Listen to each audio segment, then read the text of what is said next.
प्यारे साथियों, स्वागत है आपका अपना यूट्यूब चैनल करण कौशिक साइंस क्लासेस पर। इस चैनल पर हम लोग क्लास 10th के साइंस अर्थात फिजिक्स, केमिस्ट्री और बायोलॉजी के बारे में अध्ययन करेंगे। पढ़ने से पहले आपसे मेरी एक गुजारिश है कि पहले इस वीडियो को ध्यान से सुनें और समझें, फिर दोबारा इस वीडियो को देखें और अपनी कॉपी पर नोट करें। आज हम लोग बायोलॉजी से शुरू करते हैं, उसके बाद धीरे धीरे फिजिक्स और केमिस्ट्री को भी पढ़ाना शुरू करेंगे। तो चलिए शुरू करें।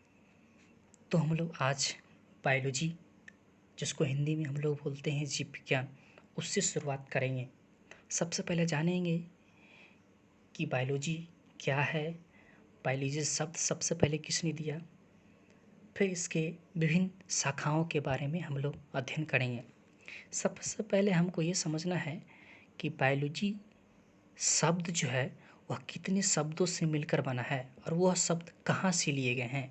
तो चलिए शुरू करते हैं। तो बायोलॉजी शब्द जो है वो दो ग्रीक वर्ड, कौन सा वर्ड? Greek word. पहला ग्रीक वर्ड का नाम है बायोस और दूसरा ग्रीक वर्ड का नाम है लोगोस। बायोलॉजी शब्द जो है दो ग्रीक वर्ड से लिया गया है, दो ग्रीक भाषा से लिया गया है, जिसमें सबसे पहला भाषा कौन सा हो गया? बायोस, और दूसरा भाषा कौन सा हो गया? लोगोस। अब ये देखिए, अब ये दोनों भाषा ग्रीक भाषा है। अब ग्रीक भाषा को तो हम लोग समझ नहीं सकते हैं, इसलिए इस दोनों भाषाओं को हम लोग इंडियन भाषा में ट्रांसलेट करेंगे। अर्थात बायोस का मतलब आपसे पूछा जाएगा, तो बायोस का मतलब होता है लिविंग। अब लिविंग का मतलब क्या होता है? तो लिविंग को हम लोग हिंदी में बोलते हैं जीवित, या फिर इसी को बोलते हैं सजीव। ठीक। और लोगोस का मतलब होता है टू स्टडी। अब टू स्टडी को हम लोग हिंदी में क्या बोलेंगे? अध्ययन करना। अध्ययन करना, इसका मतलब बायोलॉजी का एक डिफिनेशन बन जाता है कि सजीवों के बारे में क्या करना? अध्ययन करना। क्या कहलाता है? बायोलॉजी कहलाता है। तो आपको मैंने डिफिनेशन क्या बताया कि सजीवों के बारे में क्या करना? अध्ययन करना। क्या कहलाता है? बायोलॉजी कहलाता है। चलिए, इसको समझ गए। अब देखिए, यहाँ पर एक नया वर्ड आ गया, सजीव। बचपन में या स्कूल के टाइम में आप लोग पढ़े होंगे कि सजीव किसको बोलते हैं, अर्थात सजीवों के क्या क्या लक्षण होते हैं। ठीक ना? तो वही बात अभी आपको हम समझाने जा रहे हैं, ध्यान से समझिएगा। सजीवों के क्या क्या लक्षण होते हैं, मतलब सजीव किसको किसको बोलेंगे। ठीक ना? तो पहली बात हम लोग समझेंगे कि सजीव किसको किसको बोलेंगे में। तो सबसे पहले जो क्या करता हो? वृद्धि करता हो। वृद्धि को हम लोग इंग्लिश में बोलते हैं ग्रोथ। ठीक। तो जो वृद्धि करता हो उसको हम लोग क्या बोलेंगे? सजीव। एक बात बताइए, जीव जंतु वृद्धि करता है क्या? हाँ सर, वृद्धि करता है। अच्छा, पेड़ पौधे। ठीक। अब किसी किसी के दिमाग में आ रहा होगा सर, जीव जंतु में तो बौना भी आ जाता है, हम लोग भी आ जाते हैं, लंबा आदमी भी आ जाता है, बौना आदमी भी आ जाता है। तो बौना आदमी तो वृद्धि नहीं करता है, तो इसका मतलब वो निर्जीव होगा? ऐसी बात नहीं है। अच्छा, एक बात बताइए, बौना आदमी क्या जब जन्म लिया था तो अभी तक उतना ही हुआ है? कुछ तो बड़ा होगा, तो इसका मतलब उसमें भी वृद्धि हुआ, इसका मतलब वो भी क्या होगा? सजीव होगा। पेड़ पौधे पहले छोटे होते हैं, फिर धीरे धीरे बड़े होते हैं, इसका मतलब पेड़ पौधे में भी क्या पाए जाते हैं? वृद्धि पाए जाते हैं। इसका मतलब जीव जंतु और पेड़ पौधे दोनों को दोनों क्या होंगे? सजीव होंगे। दूसरा बात, जो सांस लेता हो अर्थात जो श्वसन करता हो, इंग्लिश में हम लोग बोलते हैं इसको हुआ रेस्पायरेशन। अब देखिए, जीव जंतु सांस लेते हैं, अवश्य लेते हैं। पेड़ पौधे भी सांस लेते हैं, अवश्य लेते हैं। जीव जंतु सांस में क्या लेते हैं? ऑक्सीजन लेते हैं। और क्या छोड़ते हैं? कार्बन डाइऑक्साइड छोड़ते हैं। ठीक उसका उल्टा, पेड़ पौधे कार्बन डाइऑक्साइड क्या करते हैं? लेते हैं, और ऑक्सीजन क्या करते हैं? छोड़ते हैं। श्वसन पर थोड़ा और चर्चा कर लेते हैं। हम आप लोगों को समझाएं कि सजीव क्या करते हैं, सांस लेते हैं, श्वसन करते हैं, जिसमें से जीव जंतु ऑक्सीजन लेते हैं और कार्बन डाइऑक्साइड क्या करते हैं, छोड़ते हैं। उसी तरह पेड़ पौधे कार्बन डाइऑक्साइड लेते हैं और क्या छोड़ते हैं, ऑक्सीजन छोड़ते हैं। अच्छा एक बात बताइए, सजीव ही सांस ले सकता है, क्या निर्जीव सांस ले सकता है? तो आप लोगों का जवाब होगा नहीं सर, निर्जीव कैसे सांस ले सकता है। तो चलिए उसके बारे में भी थोड़ा समझाते हैं। अच्छा एक बात बताइए, जब आप सांस छोड़ते हैं तो कैसा महसूस होता है? गर्म महसूस होता है। वो सांस कैसा लगता है आपको? गरम गरम। इसका मतलब कार्बन डाइऑक्साइड जब छोड़ते हैं तो आपको कैसा महसूस लगता है? तो कार्बन डाइऑक्साइड गैस कैसी गैस होती है? गरम गैस होती है।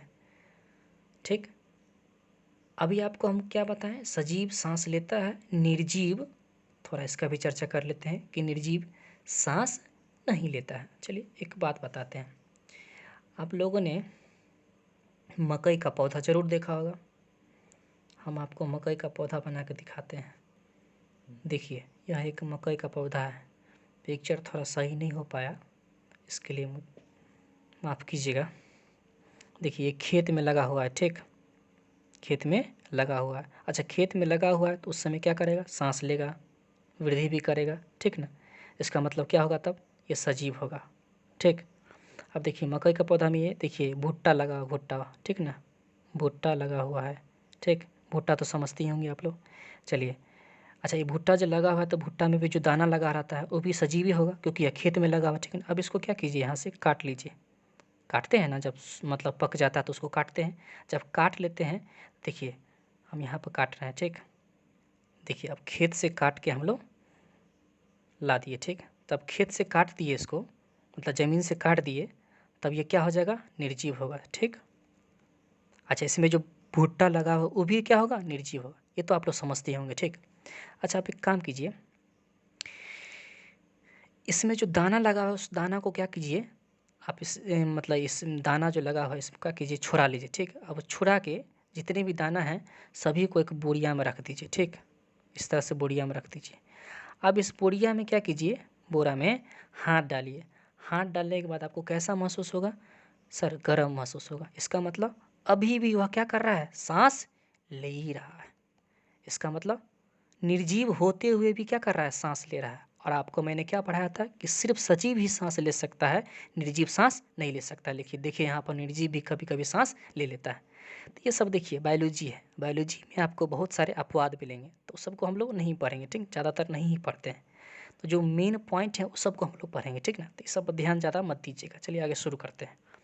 अब देखिए सजीव किसको बोलेंगे, तो जो वृद्धि करता हो, जो सांस लेता हो, श्वसन करता हो। अब तीसरा हम लोग पढ़ेंगे भोजन करता हो। अब भोजन किसके माध्यम से करेगा, तो भोजन किसके माध्यम से करेगा, तो पोषण के माध्यम से करेगा। ठीक, पोषण को हम लोग इंग्लिश में बोलते हैं न्यूट्रिशन।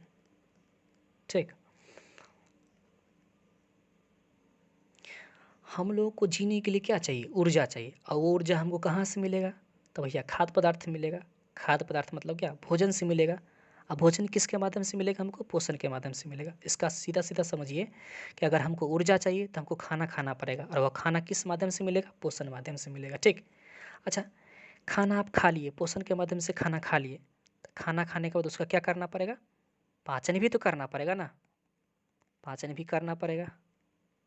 अब देखिए पोषण जीव जंतु में भी पाए जाते हैं, पेड़ पौधे में भी पाए जाते हैं। जीव जंतु, कुछ जीव जंतु अपना भोजन खुद बनाते हैं, और कुछ जीव जंतु अपना भोजन खुद नहीं बनाते हैं। वो किस पर निर्भर रहते हैं, पेड़ पौधे पर। लेकिन अधिकतर पेड़ पौधे अपना भोजन क्या करते हैं, खुद बनाते हैं। किस प्रक्रिया के द्वारा, प्रकाश संश्लेषण की प्रक्रिया के द्वारा। ठीक, अब देखिए जीव जंतु हो गए, पेड़ पौधे हो गए, ये सब भी अपना भोजन क्या करता होगा, पाचन करता होगा। ठीक, पाचन करेगा तभी ना उस भोजन से हमको ऊर्जा मिलेगा। ठीक, पाँचवा देखिए, पाँचवा है लास्ट चीज़, जब आपने खाना भी खा लिया, खाना को पचा भी दिया, इतना कुछ करने के बाद ना आपके शरीर में कुछ मैले पदार्थ या उसको अवशिष्ट पदार्थ या उसको जहरीला पदार्थ बोलते हैं, वो शरीर में जमा हो जाता है। उसको शरीर से क्या करना है, बाहर निकालना है। किस माध्यम से बाहर निकालेगा, तो एक माध्यम, उस माध्यम का नाम है उत्सर्जन।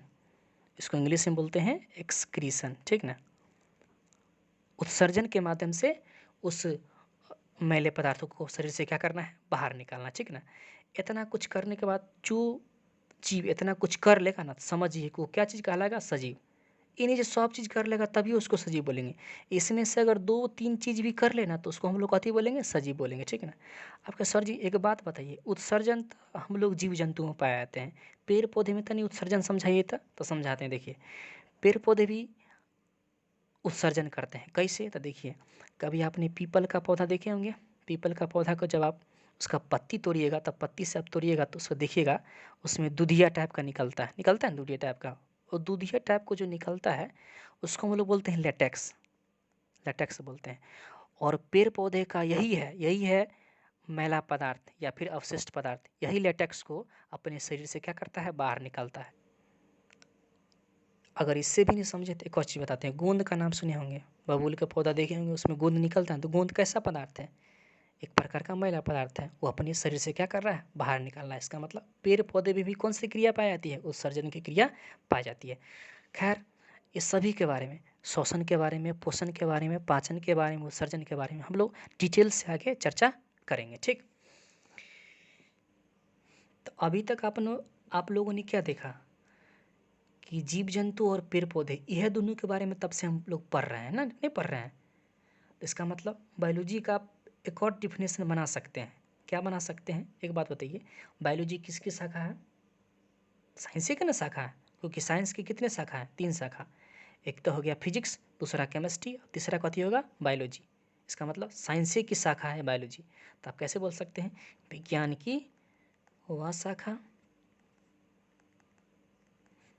जिसके अंतर्गत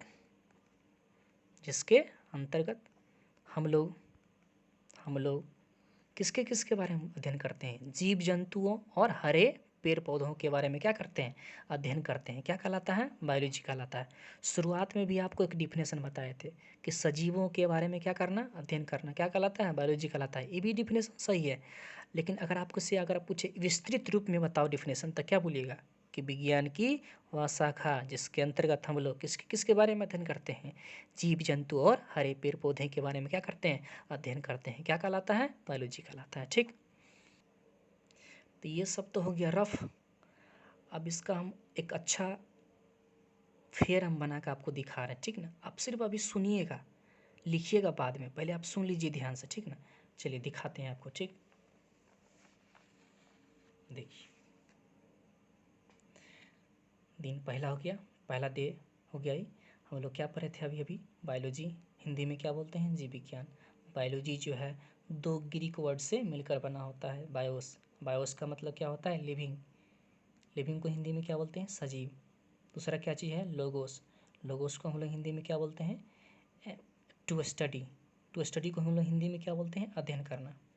इसका मतलब सजीवों के बारे में क्या करना? अध्ययन करना। ये लिखा हुआ देखिए, सजीवों के बारे में अध्ययन करना क्या कहलाता है? जीव विज्ञान कहलाता है। अब बात आ गई सजीव। तो सजीव किसको किसको बोलेंगे? तो जो वृद्धि करता हो, जो श्वसन करता हो, जो पोषण करता हो, पाचन करता हो और क्या करता हो? उत्सर्जन करता हो। देखिए यहाँ पर हम जनन भी लिख दिए। हम इसमें इसलिए न शामिल किए क्योंकि जनन का मतलब क्या होता है? अपने जैसे संतान पैदा करना। इसका मतलब विवाह शादी करना और अपने जैसे संतान पैदा करना। एक बात बताइए, जो आदमी शादी नहीं करता है वो आदमी जिंदा नहीं रहता है, वो आदमी निर्जीव हो गया। मतलब बिना शादी किए हुए भी आदमी जिंदा रह जाता है। वो देखेंगे आप लोगों को कि कैसे शादी नहीं करते हैं आप लोग। इसलिए जो जनन को हम लोग सजीव के अंतर्गत नहीं रखेंगे, ठीक ना। आखिर हम लोग इस सब के बारे में आगे डिटेल से हम लोग चर्चा करेंगे। अभी तक हम लोगों ने देखा कि जीव जंतु हरे पेड़ पौधे के बारे में पढ़े, ठीक ना। इसलिए हम एक नया डिफिनेशन बायोलॉजी का बना सकते हैं कि विज्ञान की वह शाखा जिसके अंतर्गत सभी जीव जंतुओं एवं हरे पेड़ पौधे के बारे में क्या करते हैं? अध्ययन करते हैं। क्या कहलाता है? जीव विज्ञान कहलाता है, ठीक। अब आगे समझते हैं बायोलॉजी के कुछ इतिहास के बारे में, ठीक है ना।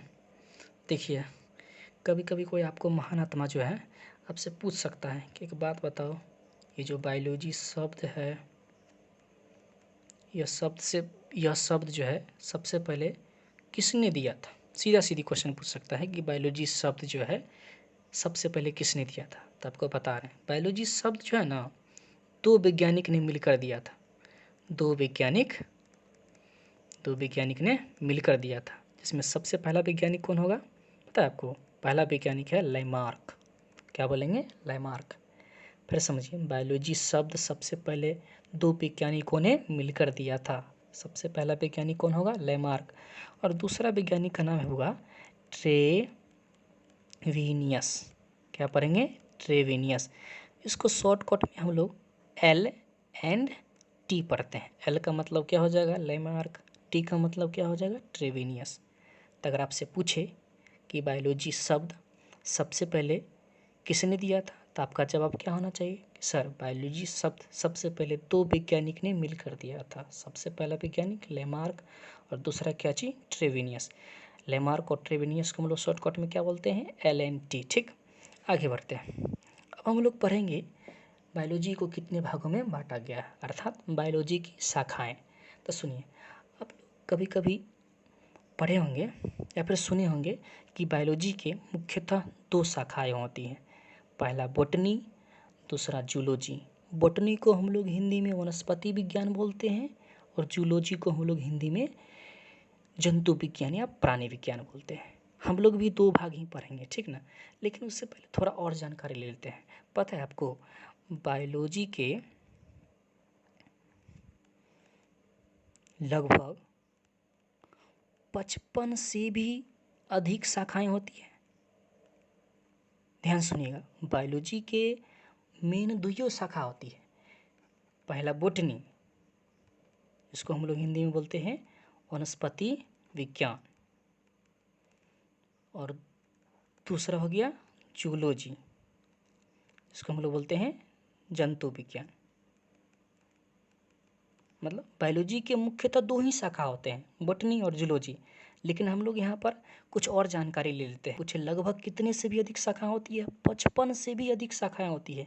क्या सर, जैसे बताइए था। जैसे देखिए, जैसे न्यूरोलॉजी हो गया, माइकोलॉजी हो गया, मायोलॉजी हो गया, हेपेटोलॉजी हो गया, हीमेटोलॉजी हो गया, कार्डियोलॉजी हो गया। ये सब के सब किसके अंतर्गत हम लोग अध्ययन करते हैं? बायोलॉजी के अंतर्गत ही अध्ययन करते हैं। इसका मतलब बायोलॉजी की लगभग कितने से भी अधिक शाखाएं हो सकती है? 55 से भी अधिक शाखाएं होती है।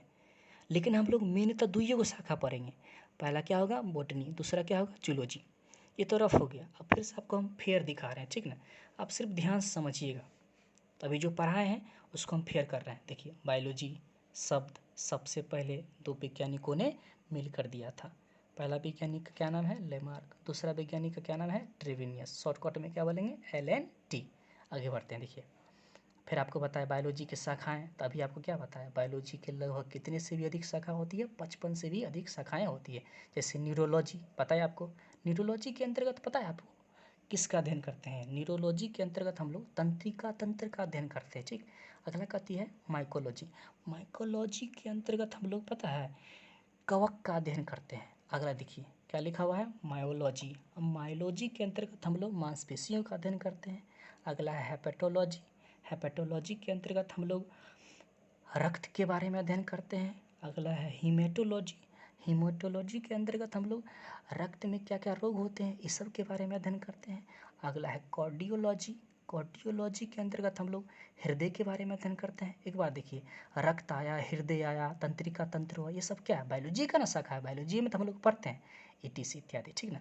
लेकिन यहाँ हम लोग बायोलॉजी के कितने शाखाएं पढ़ेंगे? 2 प्रमुख शाखाओं के बारे में क्या करेंगे? अध्ययन करेंगे। पहले ही बता दिए, सबसे पहला क्या चीज़ है? बॉटनी। हिंदी में क्या बोलते हैं? वनस्पति विज्ञान। अब नाम में स्पष्ट है, वनस्पति विज्ञान।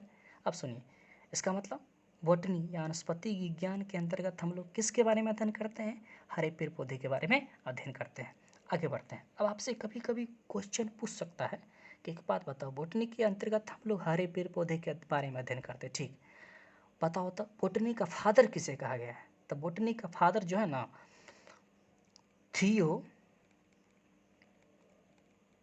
को कहा गया है। किसे कहा गया है?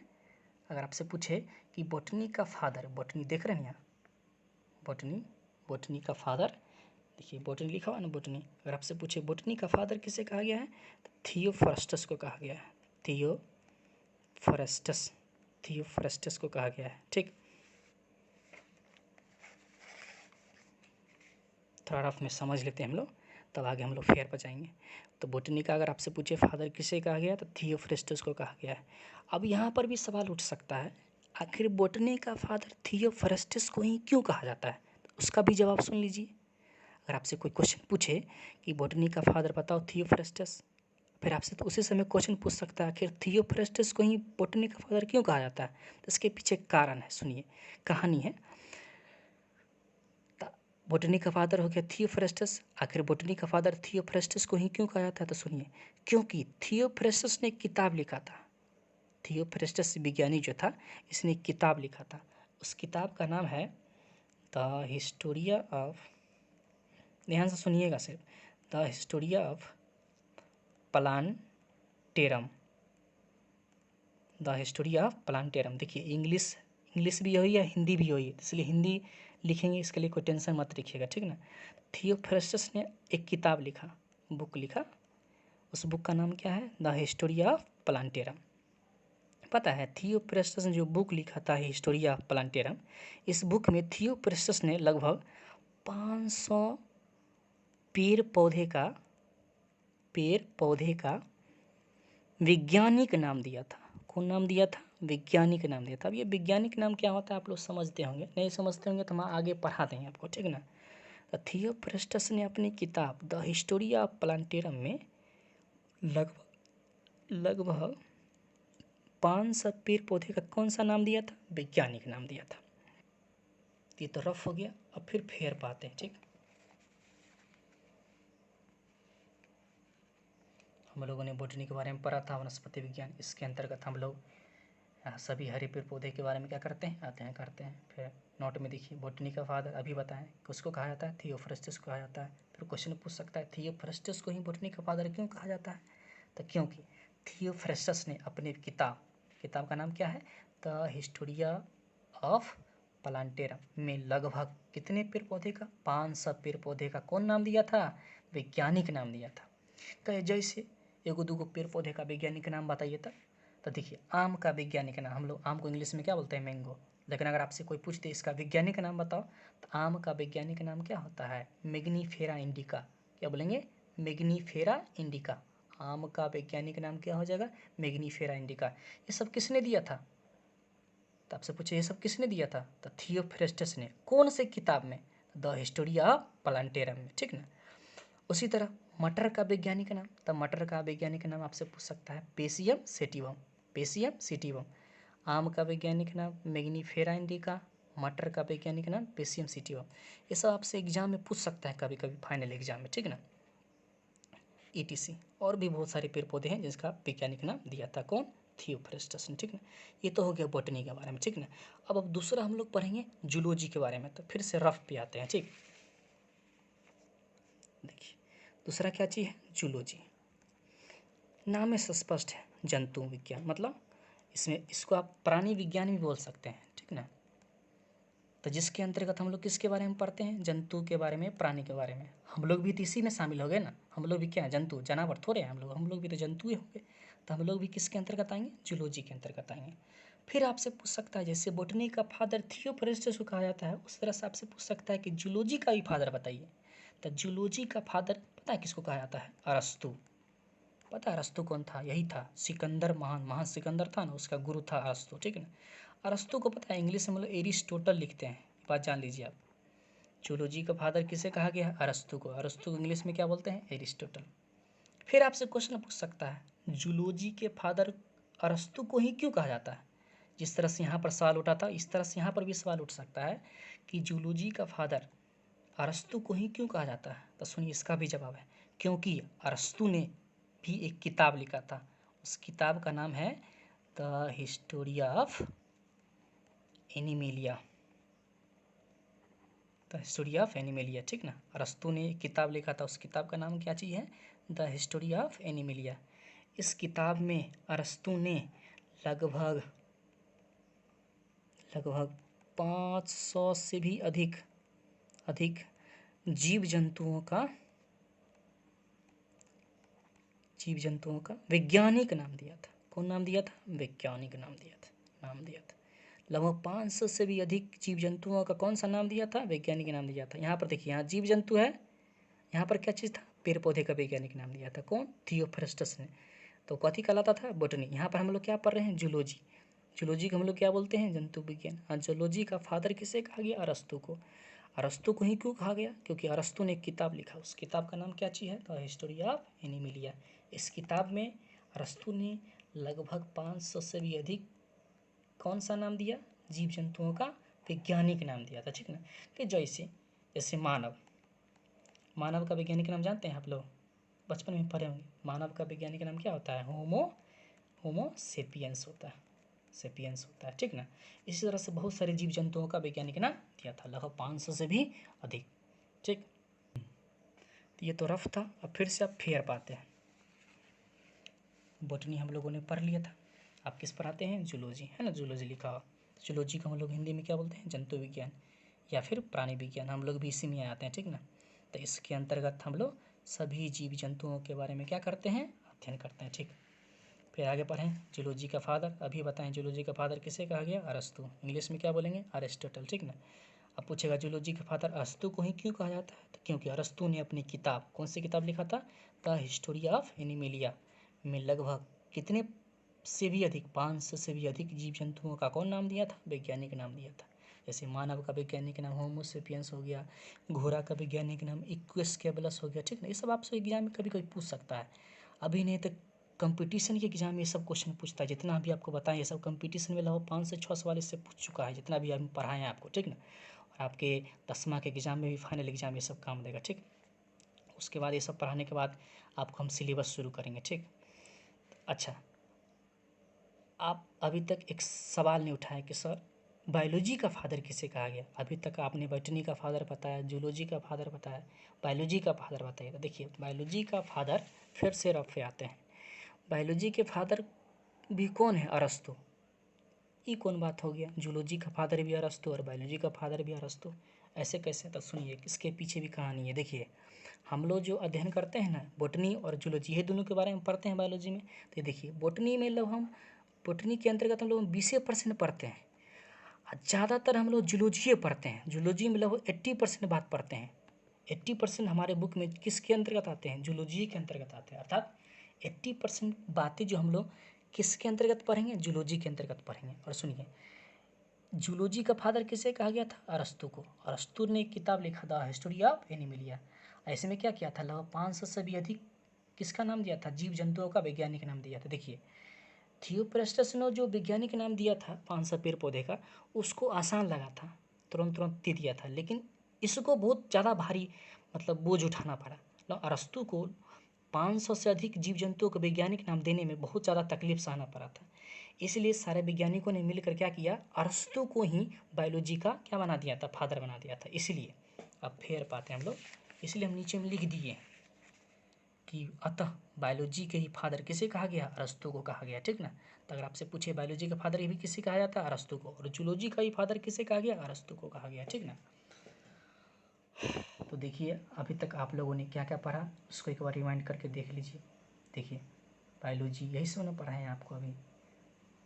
और आपको जो कॉपी करना है, इसी फेयर को देखकर कॉपी करना है अच्छे से।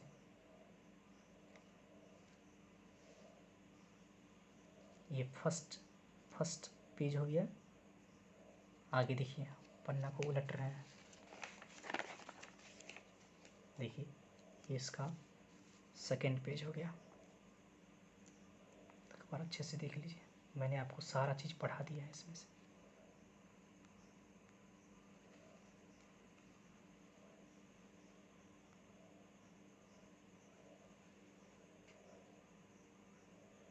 तो आज के लिए इतना ही, फिर मिलेंगे अगले वीडियो में। अगर आपको ये वीडियो पसंद आई तो ज़्यादा से ज़्यादा सब्सक्राइब करें और लाइक करें और शेयर भी ज़रूर कर दें, ताकि आपके आस पड़ोस के जितने ही बच्चे हैं वो पढ़ सकें घर पर बैठ के।